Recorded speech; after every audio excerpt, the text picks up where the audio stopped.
G'day folks, it's DIY Guy 123 here. Today I'm bringing you another do-it-yourself video. Actually, well, it's for do-it-yourselfers. I'm not going to tell you how to do something. I'm going to tell you how not to do something. So my father always told me, do as I say, not as I do. And I never really, liked that so much. But when I had my own kids, I learned what he meant by that. And this is an example of how I want you folks to be safe and don't do as I do. So here we have a problem with my finger, and I'm going to show you what happened. There's a flap of skin missing there, and then there's a flap that's still there that I'm not going to open up. We finally got it to stop bleeding, and so we're going to bandage it. But it doesn't actually hurt that much. It bled an awful lot, but it kind of ruined my afternoon because I'm now going to have to fool around with working with a sore finger. So in a minute, I'm going to tell you what I did wrong and how you can not do that.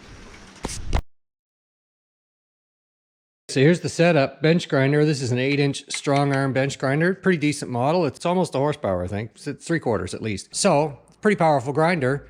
And being the 8-inch stone, this one's fairly worn, but there's quite a bit of rotating mass.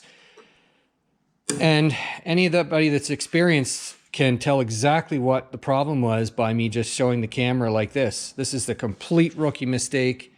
I'm a little bit embarrassed by showing you, but at the same time, I'd rather have somebody make fun of me and not make this mistake themselves. So what I was doing, I have it's all taped up now and ozone in there, antibacterial stuff. So I have this drill bit set, and the drill bits fit down in these little holes. And well, sometimes if you don't grip a drill bit in the chuck very, very tightly, it will slip in the chuck and cause a little burr. So what I'll often do, if I feel a burr, I'll run it along the grinding stone like that and just take the burr off, and then it'll drop nicely down into the hole. Well, this one wasn't, it had the burr.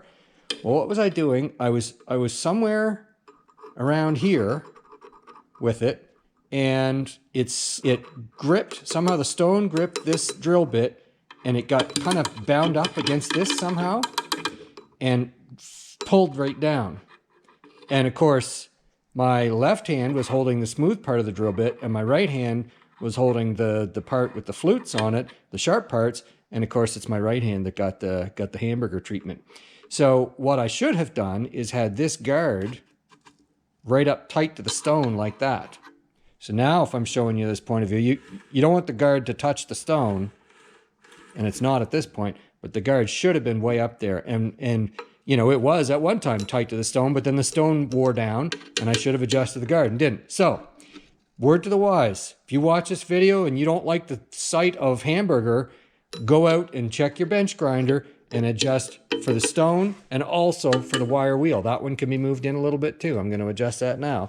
And so they adjust usually by 2 bolts that you can loosen on the side to hold the guard in place, and adjust it right up so that it's right up to but not touching the grinding stone. If you do that, you prevent the chance of the stone gripping the thing you're grinding and drawing it down and pulling it out of your hand.